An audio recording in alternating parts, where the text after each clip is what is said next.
All right, guys, welcome to Glazing Live with Julie. Julie, how you doing? I'm good. How are you, Kevin? Good, good, doing well. We're looking forward to this. Looks like we've got some people joining us already. I don't know if you can see on your screen there. Looks like we got some initial people jumping on.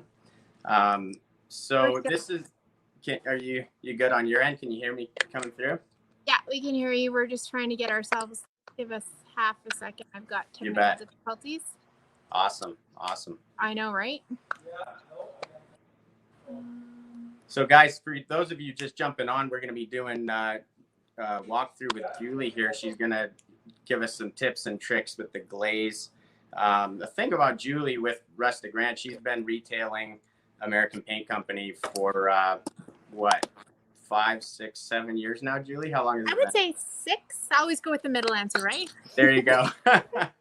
Yeah, so about 6 years. So needless to say, she's a pro. And I think she's done countless workshops. I don't even know if you have that total, but she's done a lot of workshops and a lot of people joining those. So, her store is massive and it's beautiful. It's a furniture store located in Airdrie, Alberta, Canada. I can't remember, Julie, how many square feet are you there? Well, the building's about 30,000 square feet, but we do share the location. It's kind of odd, but behind me is a cargo trailer and there's some horse trailers. And so we're kind of unique in that way. So the location is that big, but we don't have the whole building. Awesome. So yeah, if you guys are in Alberta, you've likely seen her store driving north of Calgary on Highway 2. It's on the west side. You can see the big Airdrie trailer sales in the massive building there, and that's where Rustic Ranch Log Furniture is. And she has beautiful furniture, country style furniture in Airdrie there. And on top of that, she's a pro when it comes to glazing, and so she's going to lay down some tips for us today. We're still waiting for a few people to come on. Those of you jumping on, you can definitely throw some comments in there as well, and I'll just kind of be assisting Julie here if you guys do have comments and letting her know what those are. Also, let us know. Just curious to hear how many of you guys are sending your kids back to school. For us here, I don't know about you, Julie, but it's been a extra long extended summer with the kids, and we're actually looking forward to, with 2 working parents, we're looking forward to getting the kids back in school. Yeah, we're sending our kids back too, and I think our kids need it. I'm excited for them to go back. It's been too long to be off, right? I think they're excited to have some, much as they would never say it, but some structure and a job and some purpose again. It's been hard, right? Totally. Yeah, for sure. So, yeah, we're looking forward to it too. Absolutely. All right, Julie. Well, I'll let you take it away here and show us what you got for the glaze. Okay, well, thanks so much for the intro. Hi, everybody. I think Kevin probably overbilled me in that last few seconds there, so hopefully I can live up to that. As Kevin mentioned, we've been a retailer here in Airdrie for about the past 6 years, and I kind of wanted to start with why I chose American Paint Company, and the glaze was one of the reasons for the overall product line. So the glaze is unique in the fact that it is completely eco-friendly. There is no chemicals, there is nothing you have to be worried about. And when we started to retail this, I had a 2-year-old and a very, very busy, active 2-year-old. And he was kind enough to test the glaze in terms of eating it. He didn't like the taste of it, but I can tell you he turned out totally fine. So I like that it was totally safe. I could use it around my kids. My kids have used it lots, and you never had to worry about that. So that was a big selling point for me with the entire APC line, actually, not just the glaze. And so I think glaze is probably the product that we use the most in our workshops, but that people understand the least, because it's not a term that you hear at Home Depot or at Lowe's or out in the world. And so glaze is really a fancy, eco-friendly term for stain. And the neat thing about our stain is instead of going to Home Depot and buying Minwax stain that is a certain color, you are really able to customize and take these glazes and mix them together and create a stain in any color that you might want to do a project in. So not very often do I open up, say, a bottle of brown glaze and use it straight up. I mix it with, you can mix it with water because it's completely eco friendly, I guess, there's no chemicals in it. You can water it down. So you can take this from something. I have a couple examples here. So this is like something that was stained or glazed. I'll move those out of the way. Is that okay? Pretty much straight up out of the bottle with just maybe a little bit of water in it. And then this is something that the same color, the same bottle created. I guess I'll hold them side by side. And that is just with more water added to it. So you can take it up and down in terms of tones, or you can take black and brown and you can mix it and you can turn it into something like this. So you can color match it to almost anything in your own house without having to go and buy, you know, the entire Minwax line or whatever it may be. And because there's no chemicals in it, you can do all of that in the comfort of your own home. You don't have to go outside and wait for a warm day in Alberta because there's, let's face it, lots of cold days, and the cold days are the days that I feel like I want to do something like this. So we use it inside our store. Our workshop's in the middle of winter, which is not like a well-ventilated area, and for any chemicals or any fumes. And you can kind of just mix to your heart's content. So 3 colors. There's a black, which turns into like, this is done with black. So you can also water the black up and down to get some really pretty grays, or you can do straight up black. It's amazing how many different shades you can get out of this one bottle of glaze. Yeah, I love that. Julie, I'm just going to interject here for a second. When you were saying about, you know, the benefit of being able to paint or use the glaze inside of your showroom without the smell, especially during the cold winter, just reminded me of a story. So Jessica and I went to BC and we picked up this coffee table, and we had somebody build this coffee table for us, and they had just stained it like right before we got there. And we put it in the back of the car. We were driving back from BC to Alberta, and it was during the winter. And I remember the smell was so strong with that stain. And we actually had to roll the windows down, and it was freezing cold that night. And we're like driving with the stain. And I've always remembered that, because you don't really realize it until you work with a normal stain, like how much of a benefit it is that you can use this, whether it's in your store or in your home, glazing without the smell. It's crazy. Well, you know, we're a furniture store, right? And so we will get pieces of furniture that are sometimes shipped from a factory and get to us 3 to 4 weeks later. And when we open up the box, the scent of the glaze will about knock you off your feet sometimes, right? And that's like a 3 to 4 week period. So if you're glazing a piece, or if you're staining a piece of furniture in your home, you don't want to live with that chemical smell in your home for, totally. I don't want to do it at all. I don't want to do it overnight, right? Never mind for 3 or 4 weeks or even 3 or 4 days. You can't get away from it. Exactly. So I love that there is absolutely no odor using this product. Like there's just, it smells like water. For sure. So, right? Yeah, it's a great point. Okay. Where was I going? Well, you were telling about just the different colors, and I know that. Oh yeah, I was going to talk about clear. Mix them, yeah. So the 4th bottle of glaze, which I am actually out of the big bottle. So all the glazes come in 2 sizes. I would just buy the big one. The big one's the best deal, and you're going to use it all anyway. I don't think I've ever, how long does it last, Kevin? No, it does last a long time. And the thing is you can shake it up, and there might be a 1-year shelf life on it, but that's just recommended. But I mean, if you open it up, just store it, don't store it in super cold temperatures, leave it in normal room temperatures, and it should be fine. Yeah. I don't know. They never last very long in my house, but it's not because they go bad.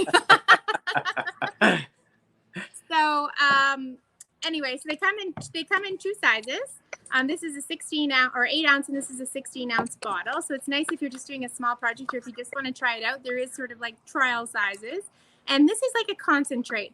So this goes really, really far because you can water it down, because you can mix other, I'm talking about the clear glaze in specifics, I guess. You can water it down. It can go super far. So we do a workshop in the winter, a sleigh workshop, and the sleighs are about 4 feet high. And we'll get 20 or 25 people in our sleigh workshop, and they glaze the underside of the sleigh, and at the end they glaze all over top of it. And we, 20 people in a workshop, and we'll maybe go through a bottle and a half of glaze. So it's nice. Even though the bottles seem a little bit pricier to start with, you can do so many projects with this, especially if you're watering it back. It is sort of like buying the concentrated version of a cleaning product that you water down. This is just a sample of what you can do with it. The clear glaze is very neat because we have a beautiful lineup of paint colors. Probably everyone on this paint page is familiar with our colors. But you can take this clear glaze and you can mix it with any of our paint colors and create a custom glaze. So you're not just limited to these 3 colors. So if you wanted to do, say, whitewash, which actually I have a little sample here. This is a gray smoke signal is the color. I think this, you probably can't see that as it started out with, but can you see the white lines through that? Yeah. With the camera, right? So that's done with the white glaze. If you want to, some people say, why would I want a colored glaze? Well, it's because you don't always want to make brown, right? Sometimes you want to make a different color, and this gives you the opacity to turn any color into a stain, which is, I don't know where else you could do that, actually. Yeah. It's very, very cool. So I thought, I don't know how detailed you really want me to go. I feel like Kevin's babysitting me a little bit. I'm actually looking forward to learning from you here, Julie. Oh, great. No pressure there.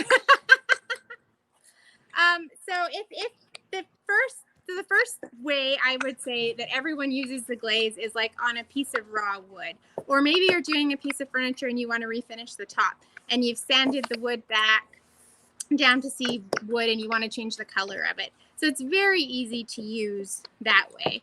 And I'm going to mix it because I probably mix it more than I leave it alone. And this bottle is actually almost empty. So for me, I would take, usually it's about 50-50 black and brown ish, never exactly the same twice. If you're not sure how much you're going to use, make more. You want to always use it in a clean container separate away from the bottles. It's not such a problem with the glaze, but people think that they can use this and then dump it back in with water. I find that doesn't work. Even if you're using straight up brown, you're going to want to keep it separate or throw it away at the end. And you can add quite a bit of water to it. And then we sell these really great Vintiquities. This is part of the APC thing too. Vintiquities brushes that I love to glaze with. Those are my favorite brushes. I have like 10 of them that are dirty at any given moment. And dip it in. You can mix it up together. And I've kind of created like, okay, so maybe that's a little bit, I always call this mud. I think somebody else taught me that, but I call that mud. And I'm going to add a little bit more water. And then whenever I'm doing something big, if I'm doing a piece of furniture or I'm doing a big project, I have like a whole crate here of samples. It's boards like this, or if I'm doing a piece of furniture with details on it, I will go, and you can get for like either free or really, really reasonable from Home Depot or Lowe's. They have these little cutoffs of baseboards, and they make great sample boards. So I will like try everything out on one of these and then write my steps on the back of it. So if you're doing a project and you're not feeling really confident about how you don't want to try it, you want to test it on your coffee table or your project, I would recommend getting a very inexpensive piece of baseboard, or this is just a piece of pine board, and testing it. And then make sure you write it down, because there's nothing worse than coming up with something you absolutely love and then not remembering the steps. So a Sharpie is a great tool to have when you're doing any of these projects. And glaze is kind of, it's a stain, but it's something you're going to use when you layer too. And it just goes on. You can use a foam brush too, but it just goes on like any stain would go on in any of the colors. And if you're mixing it with paint, it's the same story. So that's like a really pretty, I think, brown stain now, right? And the neat thing about it, because there's no chemicals, there's nothing to keep it, it's water-based, it's going to dry really, really fast. So let's say you got to this point and you thought, oh, I really don't like that color. You do have some open time. You can take a rag with water on it and you can rub it back. You'll never get rid of it all, but you can go over top of it and you can start to rub it right back. Or because I'm impatient, I always have a rag beside me and I rub it right back, and now it's virtually dry. So the other thing about using like a Minwax stain is you can smell it for 3 weeks, but you also have to wait. I don't even know anymore. I don't use it, but you have to wait hours or days for it to be dry. Whereas at this point, that is now dry. So if you're in a hurry and you're impatient, this is yet another bonus. How's that, Kevin? That's awesome. I like how much comes off. Like it's scary when you first put the first coat on. I can see, you know, especially if we have a piece of furniture that's already painted and you put that first coat on, you're like, oh, what happened? Well, it's crazy when you add a little water there and pull it back, how much of it really comes off. Yeah, you can take it, if you get aggressive about it, you can take it almost right back, right? Yeah, and I love that idea that you have of getting some boards from Home Depot, because if you do have a piece of furniture that's awesome to test on a piece of wood like that, just so you can get comfortable with how each layer just adds a little bit of tint to it. Yeah, and I learned that the hard way by not doing that. Don't start right on when your we were grandma's starting, masterpiece, right? What's that? Sorry. I said, don't start with glaze on your first time on grandma's, right? vintage antique furniture. You don't want to start with anything for your first time on grandma's vintage. Do a sample board. It's such an easy thing to do. Don't paint, don't sand. I don't know. You can sand, I guess, but don't do any. I wouldn't do anything. I would clean it and then probably leave it for 6 months. Get So comfortable what with if it. I That wanted should not it- be your first project. Yeah, exactly. Sorry? What if I wanted it darker? Would you just add another coat or? So yes, I would do another coat. I added a lot of water to this, but obviously you can't go back and take the water out of it. So I would add another coat. Might be a little early, but you can see there where it's, can you see? It's dark, and then just don't wipe it back, right? It changed colors when I wiped it back too.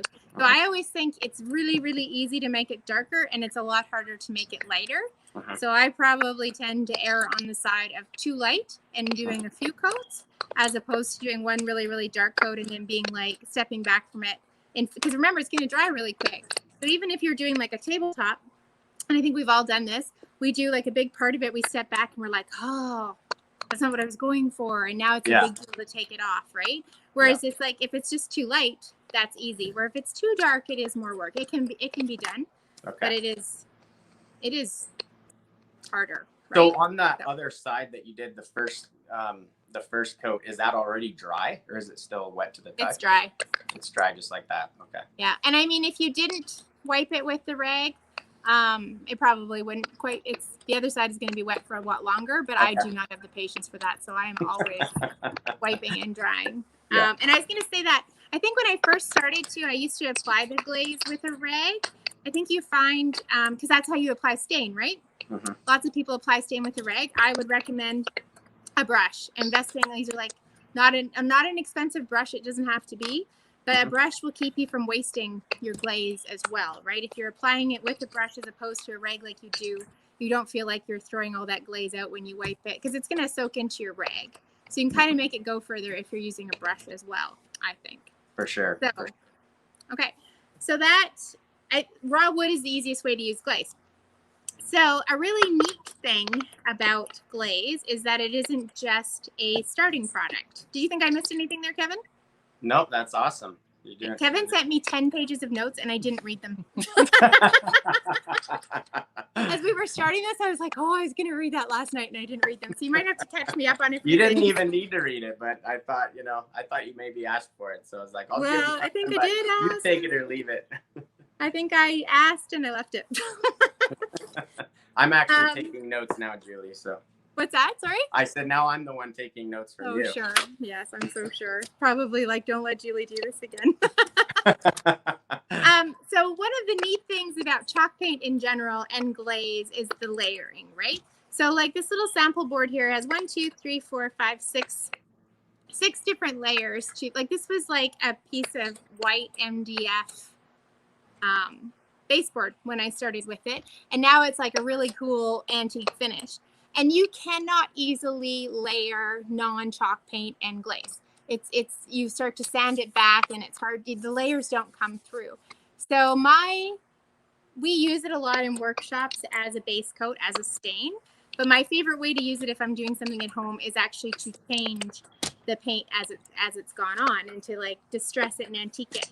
And it's really, it's a lot of work if you're going to take this and you're going to sand it back to get this look, especially because we do wet distressing a lot with chalk paint. But you can create the same effect by going over top of your paint with glaze. Now, I would recommend sealing your paint before you go over top with the glaze, and just because chalk paint is so absorbent that if you were to take this white board and let's just do it. This is not sealed. Put this on top of it. It turns your board brown, and all of a sudden it's already soaked into your paint. So now when you now you've got a brown board instead of a white board. You wipe it back. Actually, that's pretty good, isn't it? That's awesome. I like that, actually. That might be more than some people would be comfortable with in your first step. So when I started, Maybe I don't do that anymore. When I started, I always sealed it first because you can move it around longer because it doesn't soak into the paint as quickly. So as you get comfortable with it, it's easy to throw it on top. And now you've got like a white that is distressed to brown. It looks brown and it kind of gets some texture in it from the glaze and from the paint strokes in the wood. And it's really easy to give yourself layers there. And if you want to take it back, you're just wiping it off the white and you can really control it. You have to be careful when it's not sealed. It comes off easier. It is sealed because it doesn't go down as deep. You don't take off the paint at the same time. Because our chalk paint is all natural, even as you wet the paint that's been drying for hours, you can reactivate it. So, but there, you can kind of control the level of distressing really, really easily just with glaze and water. And you don't have to do all that sanding and distressing. Most people would call that a really distressed look without, like in what, 10 seconds instead of hours of sanding and wiping back and changing it and going back and forth. So that is probably my favorite thing to do with glaze, is to go over top of the paint. And white's kind of like, everybody does white, but I thought I would show you, like, this is a gray. Try the brown on it too. You can create almost like a real wood look with gray underneath, I find. This is our smoke signal color underneath. And a little bit of wiping it back. I wipe back too much, so you go and put a little bit more on. And you can really play around with it and be happy and get a look that you can be happy with. And I think actually I did seal this one. This was my example of it being sealed. So now it like all wants to come off when you wipe it back. But a little bit of wiping back, and now you've changed something from like kind of a, it's a nice gray, but it doesn't have a lot of life to it, to something that has so much life to it, okay?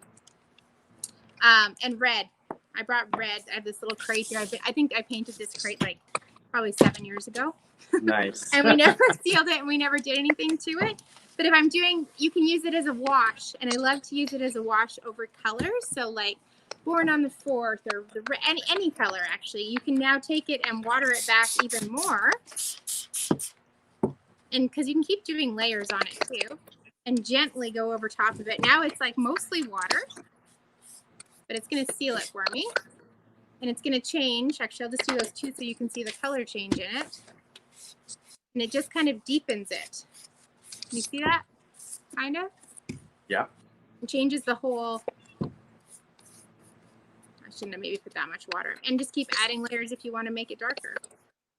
So it's really scary to put glaze on top of paint, but it is my favorite thing to do. And once you get comfortable with it, it's like it becomes such an embellishment and an easy embellishment. And I'm not a fancy painter, so you see all these things on Facebook, pictures from these amazingly talented people who can do ombre, and I mean they just do beautiful, beautiful work. But I'm not that kind of painter. To me, this is like everyman person can embellish this way and make a piece of furniture that would fit in any house. Like it doesn't, some of those fancier ones are not, like they're beautiful, but they're not something that I'm not going to spend, I don't have the patience, first of all, to spend 4 days or 5 days painting a cabinet. And it's not something that would go in my house. Whereas here, oh, I like red. Oh, now I want the red to be a little bit darker. Or now I want to change it up, or I want to distress it and I don't have to, and keep adding to it and going with it, right? That's awesome. I do love that too. Yeah.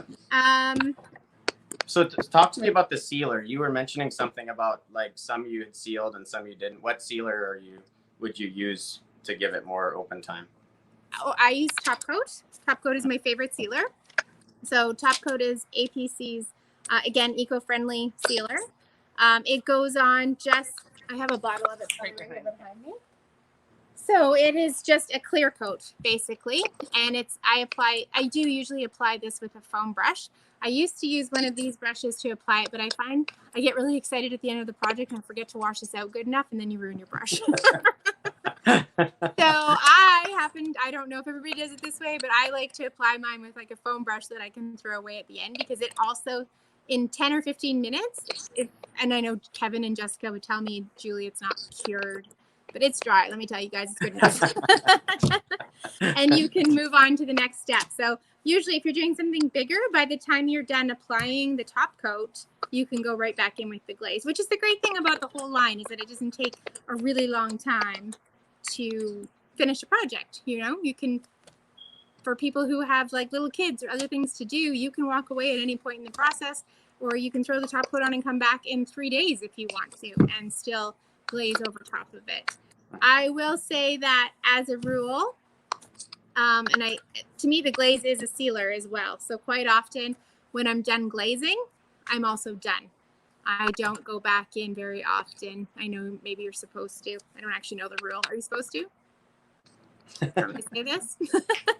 I often have I will get to this point where the glaze is on and I like it, and it's not as shiny as the top coat, and I'll leave it with the glaze, and I've never had a problem. Yeah. Like eventually it does seem to seal it, or even on raw wood, I will let it go. Yeah, and I think a lot of people too can do this. Yeah, I think a lot of people too. Like, we get a lot of questions about, and I'm curious to hear your thoughts on this and what you do and what works for you. But a lot of people wonder, like, when you're applying glaze, let's say you're doing like a kitchen table or something, like, when do you actually apply the sealer? Do you apply the sealer before or after, or both? Or when, like, what's best practices there? Before or after the paint? Is that what you're asking?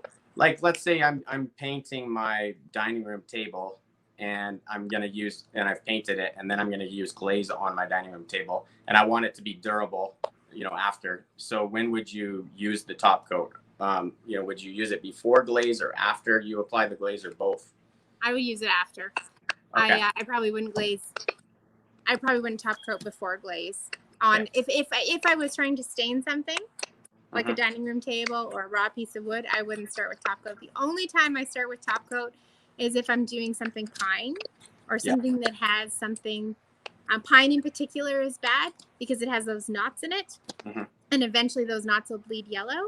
And so I always top coat over top of those before I do anything else. But I don't even necessarily do the whole thing. I just make sure that those areas are sealed, because it'll keep it from that yellow. And I have had the yellow bleed through anyway, but it really, really does help it. It's hard to stop those, but at least it helps it. And sometimes on an old piece, like if you were staining an old dining room table, I think actually now I'm going to retract what I said a little bit. If I was doing a really old piece and I was worried about what had happened to that piece, and if, because things like oils off your fingers and stains and things that have happened, that if you just went straight to glaze, you might see those halos come through later on. So I guess if I was doing that, I would top coat it, glaze it, top coat it. Okay. And I'll be honest with you, most of the time I glaze it and then I see those things, and then I top coat it and then I glaze it again. I'm always trying to cheat the system a little bit. Yeah. But it's trial and error, right? The more you use it, and it's such a user-friendly product. It's an intimidating product for a lot of people. It's the product that people don't naturally understand, right? So if they come into our store to talk about paint, everybody understands paint. And oddly, to me, this is odd, everybody understands wax, or they think that they understand wax. So that wax and chalk paint go together. When you say glaze, they glaze over a little bit, right? It's not a product that is out there that people are talking about and using the way everybody else is. And yet it's such a cool product and such a user-friendly product. There's so many things you can do with it. And it's not scary. It's less scary than stain, for sure. So, and also, like, when you're working on the dining room table, if you're applying glaze, are you going to you apply the glaze the whole, like, if you're going to pull some of it back off, do you do the whole table with glaze, or do you work in sections, or what do you prefer when you do it? I would work in sections because it dries so quickly. Yeah, okay. Right? So you want to keep it in an area that you can get back to it in time for it to come off if you want it to come off. Okay, makes sense. If you do the whole thing, by the time you get back to the beginning, it's dried and it's soaked into the grain, right? Yeah, true. Are you laughing at me? No, I'm saying you're right. It's like, yeah, you get back to the beginning and you're like, oh, whoops, it's too late. It's already dried in there. Yeah, and by then you don't like it, right? Yeah. Or you learn to live with it or something. One other thing I was going to show you. So a lot of furniture has, especially if people are painting older furniture, and older furniture always had really pretty, not always, but lots of little pretty details, right? Like moldings and things like that in older furniture. So this is just a little board I did today. And if you were just to paint your, I don't know if you guys can see, if you were just to paint your piece of furniture and you paint right over top of the molding or the detail in the furniture, you kind of hide it.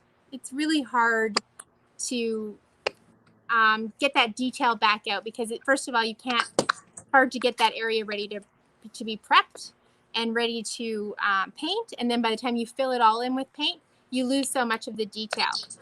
So I love to glaze in these areas on a piece of furniture or in a project. So you take it from like this plain white, not a whole lot going on. Like, would you agree? It kind of, you lose the detail there. You can't even see it. Totally. I couldn't see until you held it close to the camera. Then I could see the detail in it. So even if you're wanting, and you can use any color, but you need it to be a contrasting color with whatever paint color you've used. But this is where the clear glaze, I think, works really well. I like this because with some water, and actually I would probably normally have dipped my water or my brush in water to start. So now you can and you can use a small brush. If you just wanted to do the detail, you could just do this on the detail part. But if you kind of just go over top of it, and this is just a mold I did earlier today, so it hasn't actually dried either. But glaze the whole thing, and now okay, so that's too much. So you spray keep a spritzer handy, go back in, add a little water, kind of get it everywhere that you might want to change the color, whether it be just the molding or the whole piece.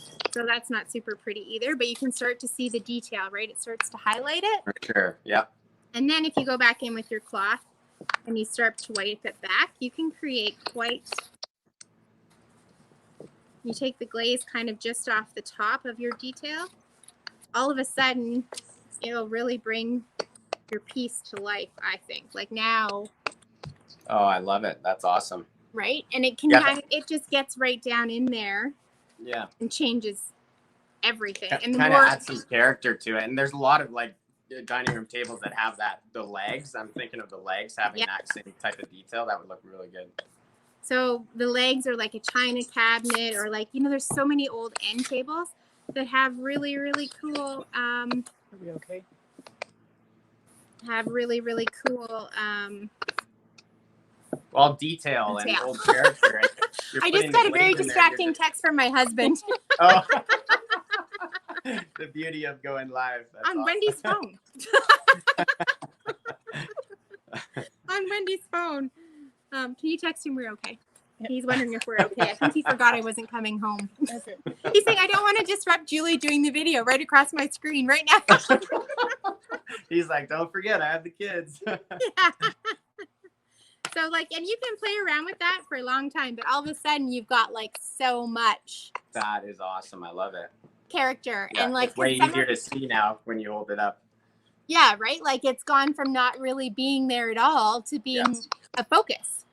Yeah. So, and so much of that furniture that we're painting, you lose that when you paint it all one color, right? And you could not do this without a product like Glaze. Or I don't know how you could do it with a product without Glaze. And so easy, right? It went from that to that in a few seconds. So I also love that about Glaze. I love that process. It looks so dark when you put it on. It's and then you just pull that back and it leaves a little bit in the detailed areas. And yeah, right? And it's just so easy, and it's such a cool effect. And something that you don't even think you or know that you want to do it until you do it, and then you're then you can't stop doing it. You get addicted to it. You do, because it just changes it so easy and so quick. You couldn't do that otherwise without a product like Glaze, or at least I don't know how. And I'm a simple painter. I've been doing it for a long time, but I'm still a very simple painter. So, I don't know, Kevin. I don't know. Well, kind of going back to how much you use, you were talking about, 20 people in a workshop for the sleigh. Is the sleighs, what size are they compared to the other ones that you have behind you, the home workshop that you guys did? So, yeah, a sleigh is the same height as this board is. So this board is, I think the sleighs are 4 feet high. Okay. And about, 12 inches wide, I think. And at the end of the night, there's glaze on every part of that sleigh. Normally, some people choose not to. normally, and we put it on every color. We put it on, like, we do greens and blacks and reds, and we put it on every color.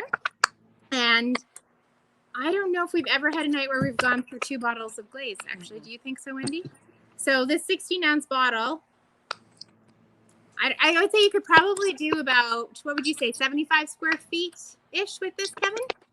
Yeah, I think that's what it says on the bottle. Usually it's probably double that, especially if you spray water in there, probably would be double. Might be double that. Yeah, like you can prove me wrong. I'm not actually sure what it says on there. I'm just guessing. It doesn't say on the bottle. I might have that mixed up with a quart of. Oh no, here we go. We have that mixed up with a quart of paint, because it actually says it will cover up to 150 square feet per liter upon dilution. Anyway, it goes a really, really long ways. So a bottle of glaze is not the cheapest thing you'll ever buy when you look at the price tag, but you can use it. It takes a lot to empty a bottle of glaze. So now with COVID and stuff, are you doing workshops, or are you doing more like lives, and what are you doing there or maybe you are doing workshops? Yeah, no. We haven't done a workshop this year, actually. Yeah. So we've been doing all live. So we've done workshops, but they've all been virtual workshops. So we've been doing, we haven't done very many. We've done 3, and there will be more coming in the fall where you can follow along. We do a Facebook Live without Kevin, but similar to this. And we've done a few projects. And you can work along at the video at your own home, either with us live, or the video stays up forever and you can do the workshop at your own pace. And that's worked really great, because let's face it, we had some pretty boring months back in the spring, and there might be more of them ahead of us. We are considering doing in-person workshops in the fall, but we're kind of waiting to see how this whole back to school thing shakes out, because we really miss the workshops. The workshops are probably one of the favorite things that we do around here. It's nice to, it's so much fun to hand somebody a blank slate and the whole APC line, and say, okay, we're going to help you create something. And they all start, with this board, and they leave with such an amazingly different, it's always incredible to see how different the projects are and how creative you can really be with these products. And it's nice for people to get a chance to try it too, right? So we definitely want to do the workshops, hopefully sooner rather than later, because it's it brings people such joy to make something, doesn't it? Yeah, but I've been watching, during COVID, that you kind of pivot and you did some online, videos, but then you had some workshop kits or different things available on your website. Is that okay? Yes, we still have them available on our website. So where do we go? What website do we go if we want to buy? Well, you're leading me down the garden path, and I'm not following you. Where do I buy this stuff? Is anyone else surprised Kevin picked me to go first? Our website is www.rusticranchfurniture.ca. We carry the full APC line. It's all on our website. We ship anywhere. And then there is a DIY video. Is it video, Wendy? I think so. Videos and classes tab, where you can purchase our so far and soon to be available class kits and follow along on the videos that we also have posted on our Facebook and our YouTube channel. So thanks for the plug, Kevin. Absolutely. And you ship across Canada, I take it? We ship anywhere. We're like you. Cool. Right on. We actually shipped some paint to England not that long ago. Wow. Nice. Yeah. That's great. I don't know why they picked us, but we shipped some paint to England, I don't know, in the spring sometime anyway. So we'll ship anywhere. We're not fussy. So did it go air or did it go slow boat? It went really, really slow. I think it took her 3 weeks to get it, but she got it. And I don't even know I guess she got it. She never complained. I shouldn't even say that. I think she got it. Right on. And then if I want to watch another one of your lives, what's your Facebook page? Our Facebook page is Rustic Ranch Furniture. Pretty straightforward. I love it. Yep, and it'd be great if you guys would follow along. We do a few videos, with more videos in the fall. So yeah, I highly recommend heading over to Julie's Facebook page, following her, watching her lives, and if you're in Airdrie, your stores, you're open, normal hours, or different COVID hours, or we're open every day, 10 to 5 Monday through Saturday, 11 to 4 on Sundays. At this point, we're a little tricky to find. You can see us from the QE2 highway, but you have to access us via Airdrie's Main Street. We're about 3 kilometers north of Airdrie. So everybody can see our place. Most people know our place, but if you've been frustrated to get in here, you just have to come up the service road and Township Road 274. Right on. Or just go to the website, rusticranch.ca.